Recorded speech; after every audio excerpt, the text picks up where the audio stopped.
علی بھائی، آج کا آخری سوال ہے۔ آج کل فاریکس ٹریڈنگ کا خوب چرچا ہے اور بہت سے لوگ اس جدید کاروبار سے وابستہ ہیں جس کے تحت کرنسی کی خرید و فروخت کا آن لائن کام کیا جاتا ہے۔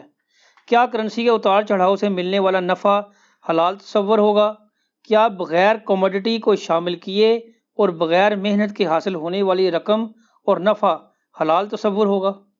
دیکھیں جی، پہلے تو یہ اپنے دماغ کا کیڑا نکال لیں کہ جو یہ پبلک کے اندر مشہور ہے نا کہ جو بھی مال و دولت آپ کو بغیر محنت کے حاصل ہو جائے وہ حرام ہے، تو یہ بالکل مت ہے، اس کی کوئی اصل نہیں ہے۔ ورنہ آپ پہلا علم الکلام پھکی والا جواب اینٹی وینم لے لیں کہ کچھ عرصہ پہلے ہی 60-70 ہزار پہ تولا تھا سونا، چند مہینوں میں وہ 1.25 لاکھ تک پہنچ گیا، ابھی بھی 1 لاکھ سے اوپر ہی ہے۔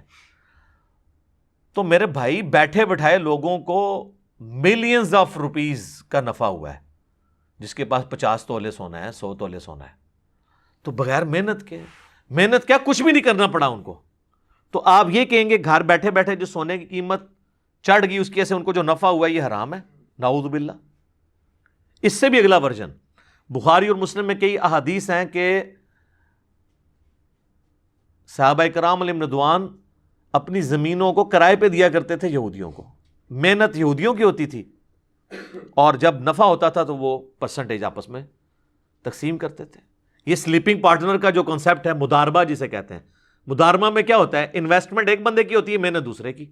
البتہ اس میں یاد رکھیے گا کہ اگر مداربہ والا کیس ہے نا، تو جب نقصان ہوگا نا تو نقصان سارا اس نے برداشت کرنا ہے جس کی انویسٹمنٹ ہے۔ جس نے محنت کی ہے نا اس نے نقصان نہیں پھر برداشت کرنا۔ وہ کہتے ہیں نقصان ہوا تو آدھا آدھا، نہ، نقصان ہوا تو پورا اس کا جس کے پیسے ہیں۔ وجہ یہ ہے کہ بیچارہ جس نے محنت کی اس کے پلے تو پہلے ہی کچھ نہیں ہے، آپ نقصان بھی اس پہ ڈالیں گے۔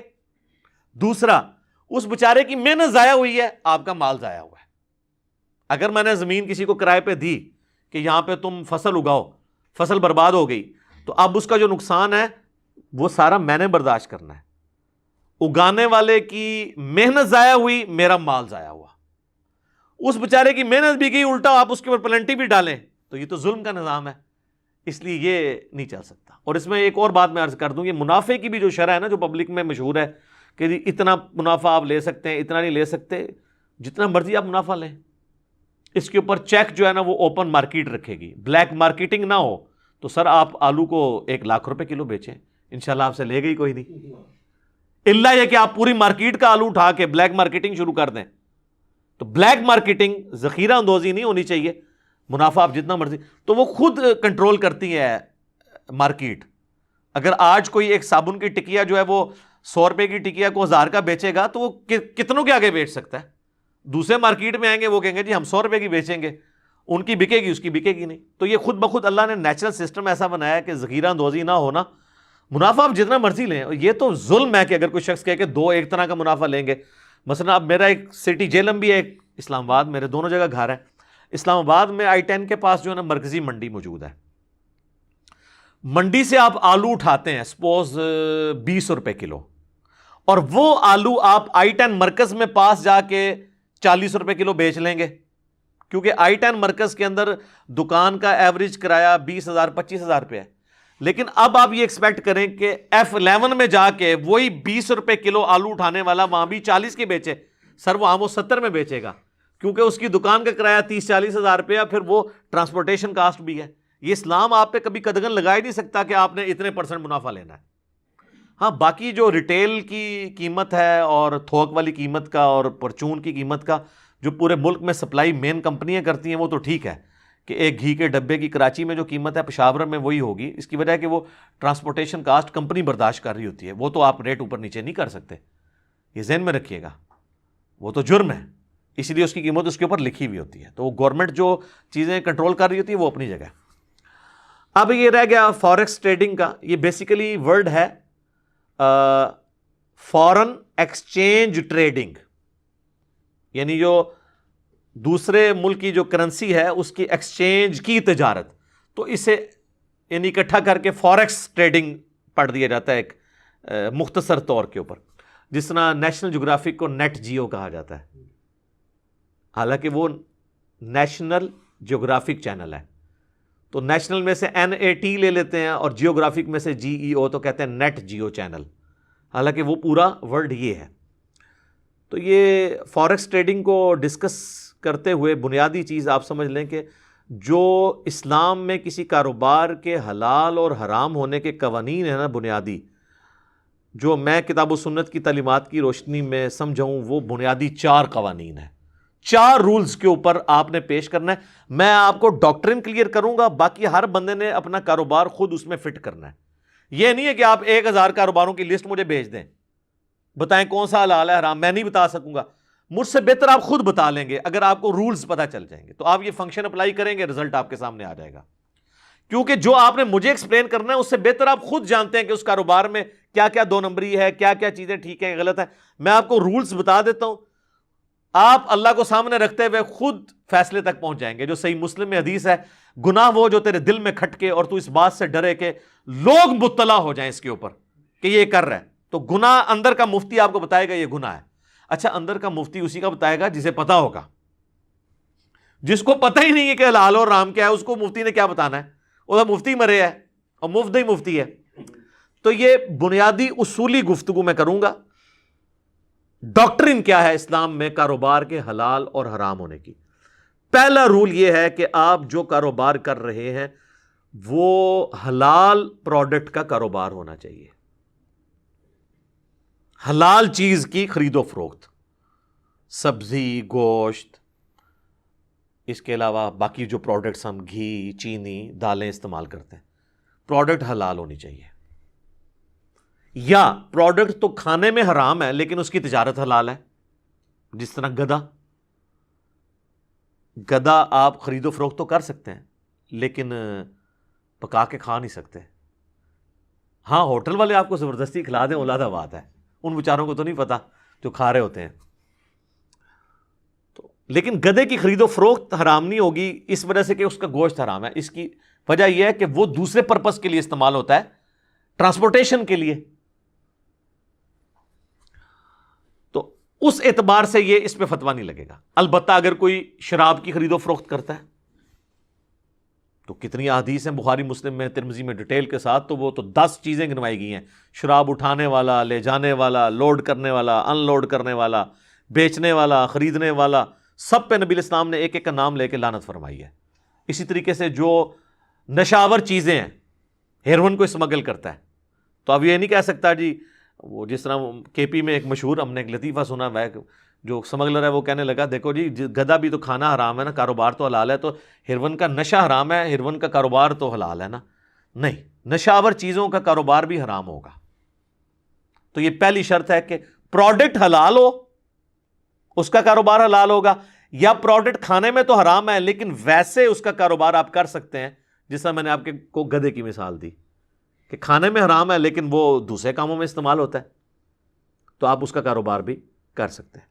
دوسرا رول یہ ہے کہ کاروبار میں غرر، عربی میں کہتے ہیں دھوکے کو، یہ نہیں ہونا چاہیے، ملاوٹ نہیں ہونی چاہیے، بالکل ہر چیز کرسٹل کلیئر ہونی چاہیے۔ غرر آ گیا، سامنے کچھ اور آپ نے رکھا ہے، اندر کھاتے اور کوئی کام ڈال رہے ہیں، غرر اور دھوکہ آ گیا، تو اس کی وجہ سے آپ یہ دیکھ لیں یہ پلاٹوں کا جو کاروبار ہو رہا ہے اور فائل کی قیمت کہاں سے کہاں تک چڑھاتے ہیں، خود مارکیٹ کے اندر پیسہ پھینک کے یہ غرر کر رہے ہوتے ہیں۔ تو یہ تو پھر یہ وہ گناہ ہے جو آپ کے دل میں کھٹکتا ہوگا کہ آپ یہ کیا حرکت کر رہے ہیں۔ غرر اور دھوکہ نہیں ہونا چاہیے۔ اس میں وہ سپورٹیو حدیث ہے صحیح مسلم کی، نبی الاسلام ایک اناج کے ڈھیر کے پاس سے گزرے، آپ نے اپنی مبارک انگلیاں اس میں داخل کی تو وہ گیلی تھی، آپ نے کہا یہ کیا ہے؟ کہ یا رسول اللہ رات کو بارش ہوئی تھی تو آپ نے فرمایا کہ اگر بارش ہوئی تھی اور یہ پانی نیچے اندر تک پہنچا، اوپر والا تو خشک ہو گیا نا، کیونکہ نیچے بہہ گیا نا، اوپر سے خشک، تو آپ فرمایا تیرا کام تھا کہ یہ جو گیلی والی گندم ہے اس کو اوپر کرتا تاکہ لوگ اس کے عیب کے اوپر مطلع ہوتے۔ اور پھر آپ نے فرمایا من غشا فلیس منی، جس نے ملاوٹ کی اس کا مجھ سے کوئی تعلق نہیں ہے۔ یہ جو آپ نے اکثر 2 نمبر دودھ بیچنے والوں کی دکان کے بارے یہ حدیث لکھی ہوتی ہے نا، من غشا فلیس منی، جس نے ملاوٹ کی وہ ہم میں سے نہیں، یہ پوری حدیث اس طرح ہے کہ ایک پریکٹیکل واقعہ ہوا تھا کہ جس نے ملاوٹ کی وہ ہم میں سے نہیں۔ اچھا، تیسرا رول یہ ہے کہ جو اشیاء خرد و نوش ہیں جو بیسک نیڈ کی چیزیں ہیں، آلو، ٹماٹر، پیاز، کھانے پینے کی چیزیں، ان میں بلیک مارکیٹنگ الاؤ نہیں ہے، ذخیرہ اندوزی. لیکن یہ بیسک نیڈ کی چیزیں، جو بیسک نیڈ کی چیزیں نہیں ہیں، اس میں کوئی شخص کوئی چیز سٹور کر کے رکھتا ہے اور بعد میں جب مہنگی ہوتی ہے بیچ دیتا ہے، اس میں کوئی حرج نہیں ہے. لیکن جو بیسک نیڈ کی چیزیں ہیں، جو لوگوں کی ضرورت ہے، وہ اٹھاتا ہے تو وہ ذخیرہ اندوزی ہے. اس کے بارے میں صحیح مسلم میں حدیث ہے، ذخیرہ اندوزی کرنے والا گناہگار ہے. اور سنن ابن ماجہ میں حدیث ہے، نبی علیہ السلام نے فرمایا کہ جو شخص غلہ مسلمانوں کا ذخیرہ کر لے گا اور یعنی بلیک مارکیٹنگ کرے گا تو اللہ تبارک و تعالی اس کو جزام یعنی کوڑ کے مرض میں اور افلاس کے مرض میں ڈال دے گا. تو آپ دیکھ لیں کتنے بڑے بڑے ہیں، اتنا کما کے بھی نا افلاس کے مرض میں مبتلا ہے. یا تو یہ ہے کہ اتنا ہی نکل جاتا ہے یا کھانا نصیب نہیں ہوتا، معدے کا السر ہو جاتا ہے، بس اب آپ نوٹ چاٹ لو. اولاد جو ہے وہ ایسی نافرمان نکلتی ہے کہ اسی باپ کو قتل کر کے تو سب کچھ ہتھیار لیتی ہے. تو کئی معاملوں میں مفلسی آ جاتی ہے. افلاس بہت ڈیٹیل معنوں میں ہے، صرف پیسے کا افلاس نہیں ہے، وفادار بیوی نہیں ملے گی، یہ افلاس ہو جائے گا، اچھے دوست نہیں ملیں گے، یہ افلاس ہو جائے گا. تو ذخیرہ اندوزی نہیں ہونی چاہیے. اور چوتھا رول یہ ہے کہ جوا یا سود، اسپیسیفکلی سودی لین دین اس میں نہیں ہونا چاہیے، کیونکہ سورۃ البقرہ کی آیت نمبر 279 میں اللہ تعالیٰ نے فرمایا کہ جو لوگ سود کھا رہے ہیں اللہ اور اس کے رسول سے اعلان جنگ ہے ان کا. یہ واحد گناہ ہے جس پہ یہ وعید ہے. اتنی بڑی وعید کسی اور گناہ کے لیے نہیں. اور ڈاکٹر سرار صاحب کی بات میں انڈورس کروں گا، انہوں نے بہت پیاری بات کی تھی کہ جس طرح عقیدے میں سب سے بڑا گناہ شرک ہے نا، اعمال میں سب سے بڑا گناہ سود ہے. آج پوری دنیا میں جو یہ کیپٹلزم کا جو فتنہ ہے، یہ سودی نظام کے ذریعے تو استحصال ہو رہا ہے غریب لوگوں کا. امیر امیر تر ہو رہے ہیں، غریب غریب سے غریب تر ہو رہے ہیں. تو سودی کاروبار نہیں ہونا چاہیے. اور صحیح مسلم میں حدیث ہے، وہ تو بڑی ڈیٹیل ہے، سود لکھنے والا، لکھوانے والا، اس کی گواہی دینے والا، کھانے والا، کھلانے والا، سب پہ نبی علیہ السلام فرمایا اللہ کی لعنت ہے. بولے اعوذ باللہ تعالی. تو یہ 4 میں نے آپ کو رولز بتا دیے. نمبر 1، پروڈکٹ حلال ہو، یا پروڈکٹ کھانے میں تو حرام ہے لیکن اس کی تجارت حلال ہو تو درست ہے. نمبر 2، غرر اور دھوکہ نہیں ہونا چاہیے. نمبر 3، جو بیسک نیڈ کی چیزیں ہیں ان کے اندر ذخیرہ اندوزی نہیں. انوینٹری تو آپ بنا سکتے ہیں لیکن ذخیرہ اندوزی نہ ہو کہ مارکیٹ سے آپ نے سارے آلو اٹھا لیا، کہ بعض 8 کروڑ کا آلو اٹھا لیا جا کے انہوں نے ڈمپ کر دیا جناب کسی برف خانے کے اوپر، ٹھیک ہے، فریزرز کے اندر، اور پھر مارکیٹ میں ظاہر آلو چڑھ گیا. یہ چیز نہیں ہونی چاہیے. تو ویسے تو اب بیسک نیڈ میں تو آلموسٹ ساری چیزیں، اب آج کے دور میں تو ویسے اگر آپ دیکھیں تو موٹر سائیکل بھی بیسک نیڈ ہے، فریج بھی بیسک نیڈ ہے، یعنی جو بھی استعمال کی چیزیں ان کی آپ نے ذخیرہ اندوزی نہیں کرنی. اور چوتھا رول ہے کہ سودی انوالومنٹ اس کے اندر نہیں ہونی چاہیے. تو یہ 4 رولز ہیں. اس کے اندر اب جو کاروبار فال کرے گا ان 4 رولز میں جو ممانعت ہے اس سے بچ جائے گا وہ حلال ہوگا، ادروائز وہ پھر حرام تصور کیا جائے گا. اب باقی میں نیٹی گریٹیز میں اگر پڑھ جاؤں، یعنی پلاٹوں کی فائلوں کا کاروبار ہو گیا، اسی طریقے سے کرپٹو کرنسی، بٹ کوائن یا ون کوائن، اور اسلامک بینکنگ اور گولڈ کا کاروبار، اس کے اوپر الگ سے میری کئی ویڈیوز ریکارڈڈ ہیں، وہ انشاءاللہ ہم اس کی ڈسکرپشن میں ڈال دیں گے. اور میں آپ کو بتاؤں، ہم جتنی کریٹیکل ویڈیوز ہوتی ہیں نا، ڈسکرپشن میں ان کے لنکس ڈالتے ہیں اور پھر کامنٹس میں ڈال کے بھی اسے پن کر دیتے ہیں. پھر بھی بعض لوگ نیچے لکھ رہے ہوتے ہیں اس کے بارے میں بتائیں، تو تھوڑی محنت کر لیا کریں آپ بھی، ٹھیک ہے نا. اب آپ کے منہ میں جا کے ڈالیں کلپ، اور ہر کلپ میں ہر بات تو نہیں ہو سکتی، ورنہ تو ہر کلپ جو ہے وہ آدھے پونے گھنٹے 2 گھنٹے کا ہونا شروع ہو جائے گا. تو وہ ٹاپک وائز ڈسکس کر رہے ہوتے ہیں، تو میں اس کو یعنی یہاں پہ ڈسکس نہیں کروں گا.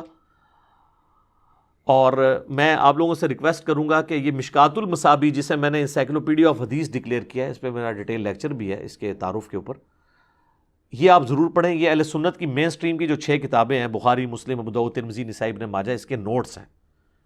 اس میں ایک پورا چیپٹر ہے 2 جلد کے اندر، کتاب البیوع. PDF ڈاؤن لوڈ کر لیں ہماری ویب سائٹ ahlsunnatpak.com سے، فری ڈاؤن لوڈ کریں. کتاب البیوع چیپٹر ہے، یعنی یہ جو کاروبار والا چیپٹر، اس میں 282 احادیث ہیں، آلموسٹ 300 کے قریب. 282. انٹرنیشنل نمبر کے مطابق 2759 سے لے کے 3040 تک ساری کاروبار سے ریلیٹڈ جو اس کے ایک ایک ٹاپکس ہیں نا آگے، ساری حدیث ایک جگہ جمع ہے، بخاری اور مسلم سے بھی اور باقی کتابوں سے بھی، اور باقی کتابوں میں تحکیم بھی نیچے ہوئی ہے، کون سی حدیث ضعیف ہے کون سی صحیح ہے، تو آپ خود پڑھیں. اب آ جائیں فوریکس ٹریڈنگ کی طرف. فورن ایکسچینج ٹریڈنگ، جس کو مختصر کر کے ہم فوریکس ٹریڈنگ کہتے ہیں. تو اسپیسیفکلی اس کے بارے میں یاد رکھیں، یہ OTC ہے، اوور دا کاؤنٹر کاروبار ہے، جس میں 1 to 1 آپ، یعنی بیچ میں آپ کے اوپر کوئی سپرویژن کے لیے اتھارٹی انوالو نہیں ہوتی ہے، ڈائریکٹ آپ کاروبار کر سکتے ہیں کاؤنٹر کے اوپر سے آمنے سامنے. فوریکس ٹریڈنگ جو ہے، یہ اس کا طریقہ کار کیا ہوتا ہے، وہ جو لوگ کر رہے ہیں ان کو تو پتہ ہی ہے، میں اس کو عام فہم کر کے سمجھا دیتا ہوں، کیونکہ کافی لوگ پوچھتے ہیں اور کر رہے ہوتے ہیں اور کرنے کے بعد پوچھ رہے ہوتے ہیں. جس طرح لوگ طلاق دینے کے بعد طلاق کے مسائل پوچھتے ہیں، حالانکہ طلاق دینے سے پہلے پوچھنا چاہیے طریقہ کیا ہے، دینی بھی چاہیے کہ نہیں. تو یہ جو فورن ایکسچینج کا جو آن لائن کاروبار ہے، اسے فوریکس ٹریڈنگ کہتے ہیں اسپیسیفکلی. اس کے لیے آپ کو کسی بروکر سے رابطہ کرنا ہوگا، جو کسی کمپنی کا امپلائی ہوگا، جو بروکر کمپنیاں پوری دنیا میں بنی ہوئی ہیں، ان کے پھر وہ اکاؤنٹ ہوتے ہیں، اور وہ بروکر کمپنیاں اسٹاک ایکسچینج کمیشن کے پاس رجسٹرڈ ہوتی ہیں. بعض تو بغیر نہ آگے کوئی نہ پیچھے کوئی بروکر پھر رہے ہیں، ان کی کوئی گارنٹی نہیں، وہ آپ کا مال لے اڑیں گے اور آپ کوئی کلیم نہیں کر سکتے. میں ان بروکرز کی بات کر رہا ہوں، اور اس کے لیے ان کی ویب سائٹ کے اوپر آپ جائیں اسٹاک ایکسچینج کی، تو پوری لسٹ ہوگی کون کون سی کمپنی رجسٹرڈ ہے. تو وہ لیگل کاروبار ہے. اگر وہ کمپنی بھاگے گی نا، تو اسٹاک ایکسچینج اس چیز کی پابند ہے کہ وہ آپ کو اس نقصان کو پورا کر دے گی. تو آپ ایسے بروکرز کے ساتھ رابطہ کریں جو کسی ایسی کمپنی سے وابستہ ہیں، اور وہ پھر اکاؤنٹ بھی کمپنی کا آپ کو بتائیں گے. تو آپ اپنے کسی بھی اکاؤنٹ سے جو عام بینک کے اندر کھلا ہوا ہے، ان کے اکاؤنٹ کے اندر آن لائن پیسے ٹرانسفر کر کے اس کمپنی کے تھرو فیسلٹی حاصل کر سکتے ہیں کہ آپ ایک اتنی بڑی دنیا کی گلوبل مارکیٹ تک پہنچ جائیں گے. دنیا کے کسی ملک کے اندر بھی آپ کی انویسٹمنٹ جا سکتی ہے کاروبار کے اعتبار سے. تو مینلی یہ فوریکس ٹریڈنگ جو ہے وہ تعلق رکھتی ہے. اچھا، یہ جو میں باتیں کروں آپ یہ نہ سمجھیں کہ میں نے کوئی انویسٹمنٹ کی ہوئی ہے، نہ میں نے کی ہوئی ہے، نہ آپ کو اس کے فضائل سنا رہا ہوں، نہ میرا کوئی مستقبل میں کرنے کا ارادہ ہے. میں صرف آپ کو اس وقت ایک ریلیجس ایشو کے طور پہ اسے ڈسکس کر رہا ہوں، کیونکہ اکثر لوگ سوال کرتے تھے. تو وہ اس میں پھر جب آپ اس بروکر کے تھرو اتنی بڑی گلوبل مارکیٹ میں پہنچ جاتے ہیں، تو پھر آپ آن لائن کرنسی مختلف ملکوں کی خرید سکتے ہیں. اور مینلی تو 3 کرنسیاں جو بڑی ہیں، ڈالر ہے، یورو ہے اور پاؤنڈ ہے. اس کے اتار چڑھاؤ کے اعتبار سے جو اس کی قیمت چڑھتی جا رہی ہے، ملکوں کے آپس میں اکانومیز چل رہی ہوتی ہیں، اس کی وجہ سے بعض کا آپ دیکھتے ہیں ڈالر اوپر چلا گیا، پاؤنڈ نیچے آ گیا، اوپر چلا گیا. اس اتار چڑھاؤ کی وجہ سے آپ کو پروفٹ ہو جاتا ہے. تو اور وہ پروفٹ کا کچھ حصہ جو ہے وہ اس اعتبار سے کچھ ٹیکسز میں کٹ جاتا ہے، کچھ بروکر کو بھی اس کا فائدہ ہو جاتا ہے، کچھ آپ کو بھی ہو جاتا ہے. تو یہ بالکل حلال ہے، کرنسی کا کاروبار ہے. یہ پیسے کے بدلے پیسہ نہیں ہے. پیسے کے بدلے پیسہ تب ہے جب دونوں طرف ڈالر ہی ہو، ڈالر کے بدلے ڈالر ہو رہا ہو. تو ایسا نہیں ہوتا آپ ڈالر خریدتے ہیں، اس کی جو ڈالر کی قیمت چڑھتی ہے، اسی طریقے جو میں نے بتایا، آپ نے سونا خریدا اور بیٹھے بٹھائے سونے کی قیمت چڑھ گئی، تو اس کاروبار کو کون حرام کہے گا؟ ٹھیک ہے. تو وہ ظاہر کمپنی آگے کاروبار کر رہی ہوتی ہیں. آپ تو یہ مینلی یعنی کرنسی کے سے ریلیٹڈ جو چیز ہے فوریکس ٹریڈنگ ہے. ویسے اور کیٹیگریز بھی ہیں، کموڈٹی بھی ہے. آپ گولڈ آن لائن پرچیز کر سکتے ہیں، سلور پرچیز کر سکتے ہیں، آئل پرچیز کر سکتے ہیں، گندم پرچیز کر سکتے ہیں. تو یعنی وہ آپ اس کمپنی کے تھرو، ظاہر ہے وہ آگے تو پھر اس ڈیٹیل تک تو ہم نہیں جاتے کہ وہ آگے کس طریقے سے، اسٹاک ایکسچینج کے اوپر ہی اعتبار ہے کہ وہ اس اعتبار سے چل رہے ہیں. باقی اس میں پھر وہی رول ہوگا کہ کوئی حرام چیز نہیں ہونی چاہیے. یہ نہ ہو کہ آپ شراب کے اندر انویسٹمنٹ کر لیں ایز اے پروڈکٹ، تو چاہے سارا طریقہ حلال ہو، لیکن چونکہ پروڈکٹ حرام ہے، سب کچھ حرام ہو جائے گا. تو پروڈکٹ حلال ہی ہونی چاہیے، کموڈٹی حلال ہی ہونی چاہیے. تو کموڈٹی والا بھی ایک اس میں پورشن لائی کر رہا ہوتا ہے. یعنی یہ 2 مینلی میں نے آپ کو بتا دیے. تیسرا ہے کمپنیز کے شیئرز بھی آپ لے سکتے ہیں. مثلا کوئی بوئنگ کے شیئر لے لیتا ہے، PSO کے لے لیتا ہے، پیکیجز کے لے لیتا ہے. سگریٹ کی کمپنی کے نہ لیں شیئر، وہ سلو پوائزننگ ہے.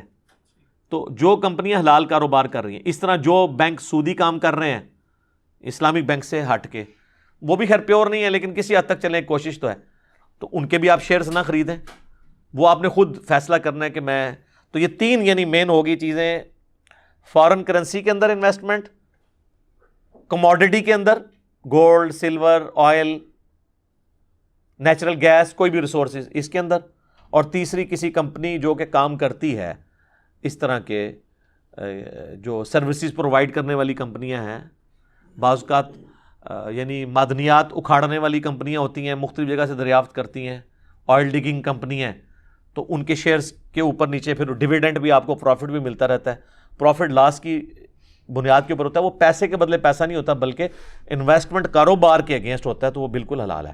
باقی یہ کہنا کہ جی وہ بالکل ہمارے سامنے کریں، تو یہ اب ظاہر پوری دنیا کا موڈ شفٹ ہو چکا ہے آن لائن کے اوپر۔ وہ تو میں تو 2005 اور اب 2020 ہے، اکتوبر کا مہینہ شروع ہو چکا ہے، 15 سالوں میں نے تو اپنے دونوں گھروں کے بل، اسلام آباد والے کے ادھر کے، آج تک مجھے نہیں یاد میں کبھی بینک میں جمع کروانے گیا ہوں، سارے بل چاہے وہ گیس کا ہو، بجلی کا ہو، نیٹ کا ہو، تو آن لائن ٹرانسفر کرتے ہیں۔ تو وہ سارا پوری دنیا کا نظام آن لائن شفٹ ہو چکا ہے، تو اس کے پیچھے ملکوں کی اسٹاک ایکسچینج کی گارنٹیاں موجود ہیں، اور اس طرح نہیں ہے کہ یہ اس طریقے سے کام چل رہا ہے۔ تو جہاں پہ یہ ساری چیزیں موجود ہیں وہ آپ کریں۔ باقی اب اس میں بعض اوقات یہ ہوتا ہے کہ ہم کسی ایسی کمپنی میں انویسٹ کریں گے جو خود سودی کام کرتی ہے، پروڈکٹ تو حلال بنا رہی ہے لیکن سودی کام اس طرح کر رہی ہے کہ وہ مارکیٹ سے، بینکوں سے وہ ڈیٹ لیتی ہے، اپنی ایکویٹی اس کی 40% ہے راس المال، 60% وہ قرضہ اٹھاتی ہے، تو ظاہر اس کا تو سود دے گی۔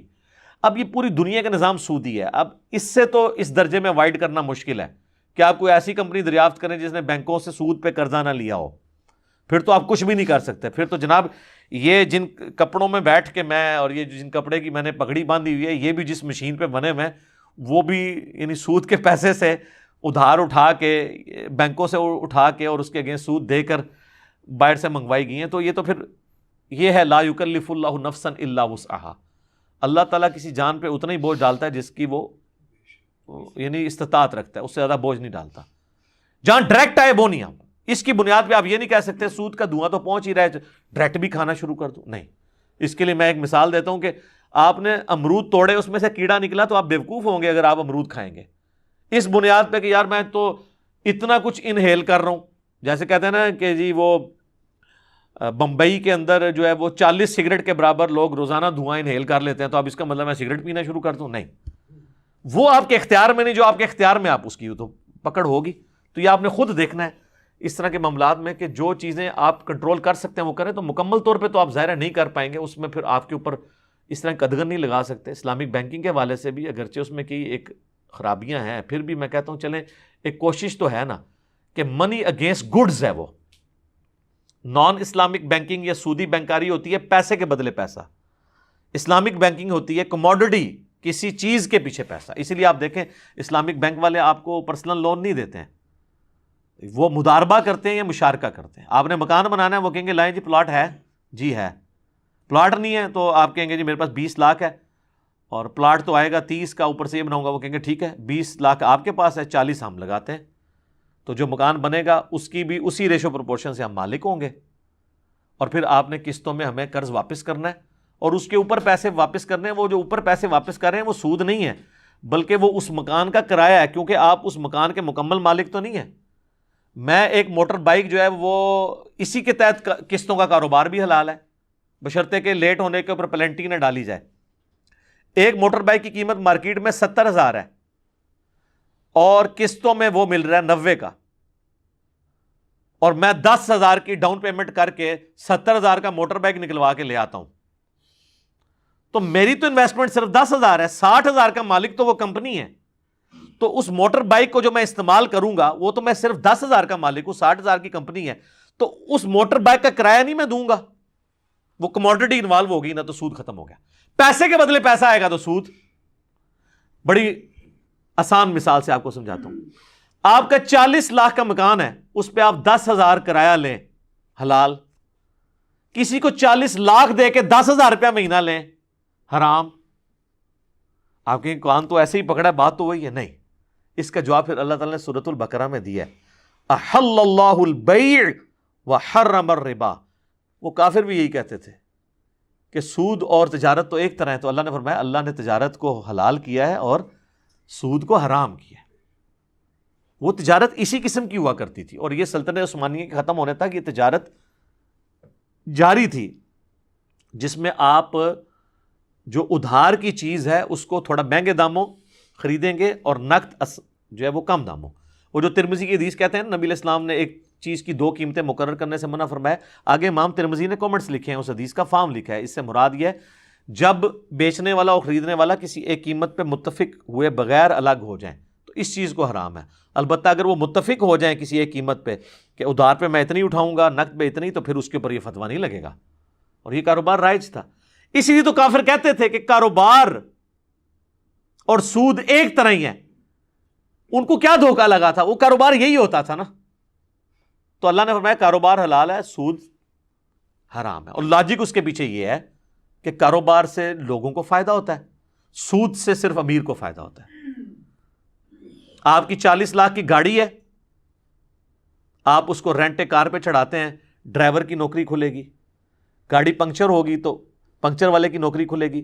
پیٹرول پمپ اس کے ساتھ وابستہ ہوں گے, جو لوگ ٹریول کریں, کتنے لوگوں کو فائدہ ہو رہا ہے, کتنے لوگوں کا روزگار اس سے جڑا ہوا ہے. اور اللہ آپ کو یہ بھی ثانی دے رہا ہے کہ آپ نے اس 40 لاکھ کی گاڑی پہ زکوٰۃ بھی کو نہیں دینی. اس سے جو آمدن ہو رہی ہے نا اس پہ زکوٰۃ ہوگی, اگر وہ بھی جڑ کے 7.5 تولے سونا ہو جائے. اگر وہ آپ ساتھ ساتھ کھا رہے ہیں تو 0 زکوٰۃ. جس طرح اسلام آباد میں کہتے ہیں کروڑ پتی غریب ہیں, F7 میں 10 15 کروڑ کی کوٹھیاں ہیں, 2 کوٹھیاں ہیں, ایک کوٹھی کے 2 پورشن ہیں, نیچے میں مالک رہتا ہے, اوپر والی کوٹھی 1.5 لاکھ روپے 2 لاکھ روپے کرائے پہ دی ہوئی ہے, اسی 2 لاکھ سے نیچے والوں کا خرچہ چلتا ہے, خود وہ کچھ بھی نہیں کر رہے. اب مالک کروڑوں کے ہیں, زکوٰۃ بھی ان پہ کوئی نہیں, اگرچہ ان کی مہینے کی کمائی 2 لاکھ ہے, لیکن وہ جڑ تو نہیں, ساتھ ساتھ خرچ ہو رہی ہے. تو کاروبار کی برکت دیکھیں, یہ کاروبار ہے کہ اللہ تعالیٰ نے آپ پہ کوئی بھی اس طرح کی قدغن نہیں لگائی ہوئی ہے, کیونکہ پیسہ رننگ میں آ جاتا ہے. تو اسلام کی یہ خواہش ہے, جو پارہ نمبر 28 میں بھی اللہ تعالیٰ نے مال فے کے بارے میں ڈسکس کیا, یہ نہ ہو کہ صرف امیروں میں ہی مال گھومتا رہے, غریبوں میں بھی آنا چاہیے. تو کاروبار زندگی کے ساتھ چونکہ چیزیں جڑی ہوئی ہیں, لوگوں کے فائدے, اس لیے اللہ تعالیٰ نے کاروبار کو حلال کیا ہے اور سود کو حرام. سود میں کیا ہوتا ہے, ایک بندہ ہی ہوتا ہے, وہی نفع اٹھاتا جاتا ہے اور دوسرے کا استحصال کرتا چلا جاتا ہے. تو کاروبار کریں, سود والا معاملہ نہ کریں. یہاں پہ تو کتنے داڑھیوں والے ہیں, پگڑیوں والے ہیں, نمازی ہیں, اور وہ سود کو کرتے رہتے ہیں, اور جب ان کو اینڈ پہ بتایا جائے تو وہ کہتے ہیں ہمیں تو پتہ ہی نہیں تھا یہ سود ہے. اتنے بولے بن جاتے ہیں, پیسے کے بدلہ پیسہ لے رہے ہوتے ہیں, اور کہتے ہیں جناب اسی جڑا نا ایتے کاروبار کر رہے سائیں, ساڈا کاروبار سی.